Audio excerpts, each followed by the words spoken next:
Hello students, welcome back to the channel. चलिए आज का टॉपिक स्टार्ट करते हैं। आज हम एक्सरसाइज 1.1 के सॉल्यूशंस करेंगे। चलिए स्टार्ट करते हैं। पहला क्वेश्चन ये बोलता है कि express each number as a product of its prime factors. यहाँ पे आपको जितने भी नंबर दिए हुए हैं उनको आपको प्राइम फैक्टर्स में के प्रोडक्ट में लिखना है। तो ये तो हम बचपन से ही करते आ रहे हैं, 8 क्लास से, 9th में भी करी है, अब 10th में आ गए फिर से। तो इसमें जस्ट आपको जो भी नंबर होगा उसको प्राइम फैक्टर में लिखना है। तो जैसे फर्स्ट पार्ट है हमारा 140। अब 140, अब एक चीज़ और सबसे इम्पॉर्टेंट जो ज़्यादातर बच्चे गलती करते हैं, बच्चे यहाँ पे ऑर्डर का ध्यान नहीं देते। बच्चे स्टार्टिंग में कुछ भी नंबर ले लेते हैं, बट ऐसा नहीं करना आपको। यहाँ पे ध्यान रखना, मेरी टिप है ये, कि आपका जो क्वेश्चन होगा वो कभी भी इसका तो गलत होगा नहीं। कि हम लोग इस क्वेश्चन में जब भी किसी नंबर का प्राइम फैक्टराइजेशन करते हैं तो उसको असेंडिंग ऑर्डर में करो। जैसे 140 है, हम पहले देखेंगे कि 140 2 से डिवाइड हो रहा है या नहीं। हमें दिख गया भाई हो रहा है तो 2 से स्टार्ट कर लेंगे कि 2 7 ज़ा 14 और जीरो की जीरो नीचे उतर गई। फिर आ गया 70। अब 70 को क्या देखेंगे, फिर वही कि ये 2 से डिविजिबल है या नहीं है। कि फिर ये डिविजिबल है तो ठीक है, फिर क्योंकि लास्ट में जीरो आ रहा है तो देखो 2 3 ज़ा तो 6 हो जाएगा। अब 6 का एक कैरी, 6 का एक बचा और आ गया आगे 10, तो 2 5 ज़ा 10, तो इसलिए ये हो गया 35। अब हमने देखा कि 2 के बाद 3 आता है, 3 में तो 35 आता नहीं है ना, 4 में आता। फिर हमने देखा कि 5 में आता है ये, 5 7 ज़ा 35, और 7 एक खुद एक प्राइम नंबर है तो इसीलिए 7 तो 7 से ही कटेगा 1 टाइम्स, है ना। तो इसके क्या आ गए आपके प्राइम। देखो कैसे लिखोगे इसको आप 140 को, 2 इंटू 5 इंटू 7। अब 2 इंटू 2 को हम 2 स्क्वायर करके लिख सकते हैं। तो ये 140 इस तरीके से अपने प्राइम फैक्टर्स में टूट गया। अब सेकेंड पार्ट 156। अब एक चीज़ आपको डिविजिबिलिटी रूल्स पढ़ाया होगा 6th या 7th क्लास में, तो उसमें हर एक नंबर्स की डिविजिबिलिटी रूल बोली थी याद करने के लिए। वो यहाँ बहुत ज़्यादा काम आती है। क्यों? क्योंकि हम नंबर देखते ही पता चल चल जाता है हम लोगों को कि ये नंबर से डिविजिबल होगा या नहीं। अगर हम याद करें कि जो 2 की डिविजिबिलिटी होती है उसमें हम क्या देखते हैं, यूनिट डिजिट। मतलब कि जैसे ये इसकी लास्ट डिजिट है ये, तो हमें ये देखनी होती है कि लास्ट डिजिट क्या होनी चाहिए, 0 2 4 6 8। ये सारी डिजिट अगर लास्ट में जा रही है तो इसका मतलब कि जो आपका नंबर होगा वो 2 से क्या होगा, डिविजिबल होगा। तो हमने यहाँ क्या देखा कि 6 आ रहा है तो 2 से तो डिविजिबल ये है, चलो काट के देखते हैं। 15 है जैसे, तो इसको तो हम सबसे, इसके पास 14 आएगा भाई, 2 7 ज़ा 14। अब जब आप माइनस करोगे तो एक 1 बचेगा और 6 तो 16 हो गया। 2 8 जा आ गया 16। अब 78, फिर से वही लास्ट में 8 आ रहा है तो इसका मतलब ये 2 से डिविजिबल है। काट के देखो, 2 3 जा 6, अब फिर 18 बचेगा बाद में, 2 9 जा 18 तो 39। अब लास्ट में आ गया 9, तो ये 2 से तो होगा नहीं। लेकिन जब लास्ट में 9 आ रहा है तो 3 से हो सकता है, लेकिन 3 की डिविजिबिलिटी ये कहती है कि जो आपके डिजिट्स होंगे उनको सम करके देखोगे। अगर उनका सम 3 से डिविजिबल होगा तो नंबर आपका 3 से भी डिविजिबल हो जाएगा। जैसे यहाँ पे 39 में आ रहा है 3 + 9 की वैल्यू क्या है, 12। अब जो हमारा 12 है वो 3 से डिविजिबल है, तो इसका मतलब ये नंबर हमारा 3 से डिविजिबल है। देखो 3 1 ज़ा 3, 3 3 ज़ा 9, अब आ गया 13। अब 13 नंबर तो बैठा भाई प्राइम नंबर जो कि अपने टेबल से ही जाता है, तो 13 13 से ही कटेगा 1 टाइम्स, है ना। तो 56 की क्या आ गई, 2 इंटू 2 इंटू 3 इंटू 13। अब 2 इंटू 2 को हम 2 स्क्वायर लिख सकते हैं, इंटू 3 इंटू 13 आपका ऐसे ही रहेगा क्योंकि ये तो प्राइम नंबर हो गया। अब इसके बाद है हमारा 3825 थर्ड पार्ट। अब इसमें क्या है, इसमें भी वही करेंगे स्टार्ट जैसे मैंने बताया था। देखो 5 आ रहा लास्ट में तो ये 2 से तो नहीं कटने वाला। फिर हम चलते हैं 3 की तरफ, और 3 में क्या देखते हैं, डिजिट्स का जो सम होता है वो देखना होता है हमें कि वो सम 3 से डिविजिबल होगा या नहीं। देखो 5 6 7, 7 + 8 15 16 17 18, देखो कट रहा है पूरा, इसका सम 18 आ रहा है, तो इसका मतलब 3 से डिविजिबल ये होगा। देखो काट के देखेंगे, 3 1 ज़ा 3, 8 किससे कटेगा, 2 से कटेगा, 3 2 ज़ा 6। अब 2 और 2 22 बचेगा, ये जाएगा 7 से, 3 7 ज़ा 21। अब 21 से जब काटोगे तो वहाँ पे 22 में से जब 21 काटोगे तो 1 बचेगा और बाद में क्या बच रहा है 5, तो वहाँ से आ गया 15। तो 3 5 ज़ा 15। अब फिर से चलिए जहाँ से स्टार्ट किया था, छोड़ा था, वहीं से स्टार्ट करते हैं। 1 2 7 5 है। अब इसमें डिजिट्स का सम करना है हमें। 5 7 में ऐड करेंगे 12 13 14 15। फिर से ये 3 से कट रहा है तो उसका मतलब ये हमारा 3 से डिविजिबल है। काट के देखो, 3 4 ज़ा 12, 7 कटेगा 2 टाइम्स 6 से, 3 2 ज़ा 6, अब 1 यहाँ से बचा और 5 15, 3 5 ज़ा 15। अब लास्ट में आ गया 5। अब फिर से एक बार चेक कर लो कि 3 से कटेगा या नहीं। 5 6 7 और 4 11 नहीं कट रहा है, अब आगे चलना पड़ेगा। 4 से नहीं कटेगा, भी कटेगा 5 से, क्योंकि 5 की डिविजिबिलिटी ये कहती है जो लास्ट डिजिट आपकी आ रही है या तो वो 0 होगी या फिर 5 होगी। तो 5 ये है तो इसका मतलब ये 5 से डिविजिबल होगा। देखो 5 8 ज़ा 40 और उसके बाद 40 के बाद 25 बच रहा है, तो 5 5 ज़ा 25।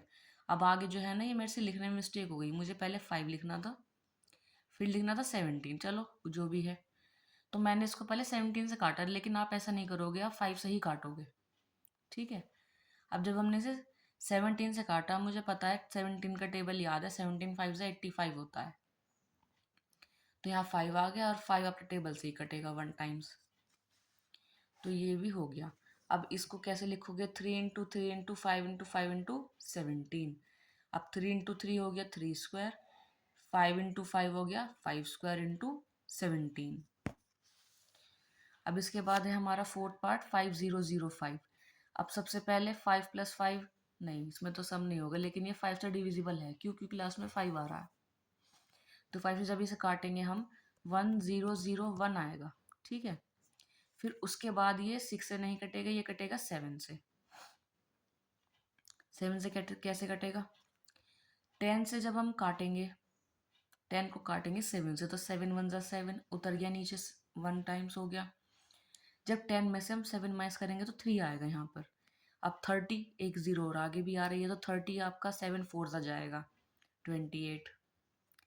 ठीक है। अब 30 में से जब 28 आप माइनस करोगे तो वहाँ पर बचेगा 2, तो 2 वहाँ से बचा और 1 यहाँ से आ गया, तो 21 हो गया जो 3 टाइम्स कट गया, तो 143 आ गया। अब ये कटेगा हमारा 11 से। क्यों, क्योंकि 8 से तो जाएगा नहीं, इवन नंबर नहीं है लास्ट में। 9 की डिविजिबिलिटी की भी हमारी 3 की तरह ही होती है। जैसे 3 में सम जो होता है वो 3 से डिविजिबल होना चाहिए, ये यहाँ पे हो रहा है 9 से। 9 से होना चाहिए 9 वाली में। अब उसके बाद 10 से ये होगा नहीं, क्योंकि 10 की डिविजिबिलिटी ये बोलती है हमसे कि जो नंबर है वो हमारा सिर्फ और सिर्फ लास्ट में 0 होना चाहिए। अगर 0 नहीं है तो वो 10 से डिविजिबल होना नहीं। इसलिए हमने चेक किया कि कभी 11 से कटता हो, ये तो 11 से ही कट रहा है। ये देखो 11 1 ज़ा 11, यहाँ पे 3 बचेगा जब हम माइनस करेंगे, तो 3 यहाँ है और यहाँ भी है, तो ये हो गया 33। तो 11 3 ज़ा हो गया 33, तो ये आ गया 13 यहाँ पर नीचे। अब 13 तो प्राइम नंबर अपने से ही कटेगा बस, तो 1 टाइम्स चला गया, तो उसको हम लिखेंगे 5 इंटू 7 इंटू 11 इंटू 13। ऐसे ही ये नंबर है हमारा 7429। अब ये नंबर देखो, ये बड़ा अलग नंबर है, इसके लिए तो आपको ध्यान से देखना पड़ेगा इसे। मतलब ये है कि ये नंबर को काट के देखना पड़ेगा, जैसे इसकी सबसे पहले ही 17 से ही जाएगा, ये उससे पहले किसी नंबर से जाना ही नहीं है। तो ऐसे नंबर्स को थोड़ा सा ध्यान से देखना, प्रैक्टिस करना अच्छे से, क्योंकि क्या पता सीबीएसई वाले ये सोचे कि ये ऐसे क्वेश्चन अगर कहीं दे दिए, एमसीक्यू में भी डाल दिया अगर उन्होंने, तो वहाँ पे प्रॉब्लम हो सकती है निकालने में। तो ऐसे अच्छे से जो नंबर्स आ जाते हैं ना, उनको थोड़ा दिमाग में रखना, जिससे कि आपको वहाँ पे प्रॉब्लम ना आए ज़्यादा। तो देखो भाई 17 से जा रहा है ये। अब 17 का टेबल अगर बहुतों को याद नहीं हो तो याद कर लेना, मैं तो ये बोल, देखते हैं चलिए। 17 से जाएगा, अब मैंने देखा यहाँ पर क्या है 74 है यहाँ पर, तो मुझे टेबल याद है भाई 17 1 17, 17 2 34, 17 3 51, 17 4 68, 17 5 85। अब 85 तो हो गया बहुत ज़्यादा, तो इसलिए हम 4 टाइम्स चलेंगे इसको। जब हमने इसे 4 टाइम्स चला, 74 में से हमने माइनस कर दिया 68। 14 माइनस 8 हुआ 6, और ये तो 6 माइनस 6 ये तो 0 आया, तो 6 बचा, और आगे आ रहा 60, और आगे आ गया 2, तो ये हो गया 62। अब मैंने अभी बताया था कि 17 3 से 51 होता है, तो 3 टाइम लेना पड़ेगा, 51 से इसे माइनस कर लेंगे, तो 1, और यहाँ आ गया 1, तो 1 1, और आगे 9 और है, तो ये हो जाएगा 119। अब 17 7 सा होता है 119, तो यहाँ पे हमने 7 से इसको डिवाइड करके पूरा आपका कट गया नंबर। अब उसके बाद ये 17 से फिर से नहीं कटेगा, अभी कटेगा हमारा 19 से। अब फिर वही चीज़ है कि 19 का टेबल याद होना चाहिए, तो यहाँ पे हमारा 43 है, मुझे पता है कि 19 2 सा होता है 38, तो मैंने इसको काट लिया 2 टाइम्स। अब जब हम 38 को 43 में से माइनस करेंगे तो यहाँ पे 5 बचेगा, और आगे 7 पहले से ही है, तो 57, तो 19 3 सा होता है 57, और 23 प्राइम नंबर है, तो इसीलिए वो 1 से ही जाएगा अपने टेबल से, है ना। तो अब इसकी प्राइम फैक्टराइजेशन हो गई आपकी 17 इंटू 11 इंटू 23। अब इसके आगे जो ये वाला क्वेश्चन है, H C F into L C M equals to product of two numbers, इस पे ये इंपॉर्टेंट है। ये क्वेश्चन सीबीएसई कई बार दे देता है छोटे मोटे क्वेश्चन में, जैसे 2 मार्क्स वाले होते हैं या 3 वाले में। तो इसमें भी सेम वही है कि आपको एच सी एफ और एल सी एम निकालना है। ये तो तुम्हें मैंने ऊपर क्वेश्चन में बहुत अच्छे से समझा दिया है, यहाँ पर देख लेना करके एक बार अच्छे से, है ना। लेकिन उसके बाद इसने एक चीज़ और, ये प्रॉपर्टी बताई है इसने कि H C F into L C M equal होता है first number into second number, या फिर प्रोडक्ट ऑफ टू नंबर्स। इसको आप ऐसे लिख लो या ऐसे लिख लो, एक ही बात है। तो जब मैंने यहाँ पे एच सी एफ और एल सी एम निकाला, तो मेरा जो एच सी एफ आया वो 13 आया, एल सी एम आया मेरा वो आया 182, और नंबर क्या क्या है 26 और 91। तो 26 इंटू 91 हमने रख के देख लिया, ठीक है। अब यहाँ मल्टीप्लाई कर लेंगे और यहाँ की कर लेंगे, दोनों सही आने चाहिए, मतलब सेम आने चाहिए। अगर आपके सेम नहीं आ रहे तो मे बी आपने H C F L C M निकालने में गलती करी होगी, या फिर कॉमन मल्टीप्लिकेशन में मिस्टेक हुई होगी। तो थोड़ा ध्यान से करना है ना, थोड़ा ध्यान से करना, जिससे कि मिस्टेक की गारंटी बिल्कुल ख़त्म ही हो जाए आपकी, बिल्कुल होनी नहीं चाहिए। ऐसे ही इसका सेकंड पार्ट है, और इसी टाइप से इसका थर्ड पार्ट भी है ना। तो ये तो तुम लोग कर लेना अपने आप इजीली, कोई प्रॉब्लम नहीं है, कोई हार्ड नहीं है ज़्यादा। अब इसके बाद थर्ड भी ऐसा ही है, ये कहता है कि एच सी एफ और एल सी एम आपको प्राइम फैक्टराइजेशन मेथड से निकालने हैं। तो जो मैंने ऊपर सबसे क्वेश्चन पहले में समझा है वो प्राइम फैक्टराइजेशन ही है, जिसमें हमने किसी भी नंबर को प्राइम फैक्टर्स में लिखा है, क्योंकि वो जिसने बोला था प्रोडक्ट ऑफ प्राइम फैक्टर्स, उसे हम प्राइम फैक्टराइजेशन ही कह देते हैं। तो वहाँ से थोड़ा सा खोल के लिख लिया, यहाँ पे इसने डायरेक्ट बता दिया हमको।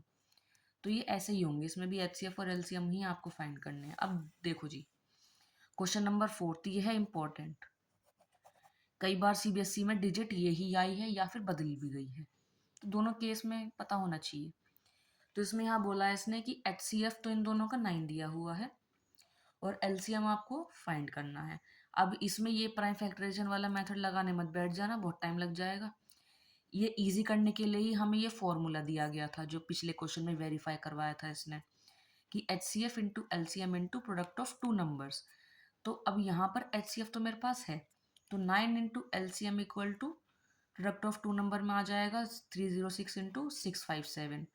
तो अब जो ये 9 मल्टीप्लाई में है, नीचे आ जाएगा डिवाइड में। फिर आप 9 को इससे काटो या इससे काटो, किससे भी काट सकते हो, क्योंकि 657 भी 9 से डिविजिबल है, और 306 भी 9 से डिविजिबल है। जब आप, लेकिन मैंने इसको काट लिया, इससे कोई बात नहीं उसमें, तो कि 9 3 तो हो गया 27। जब 27 काटेंगे तो यहाँ पे कैरी लेना पड़ेगा, 10 आएगा, 10 माइनस 3,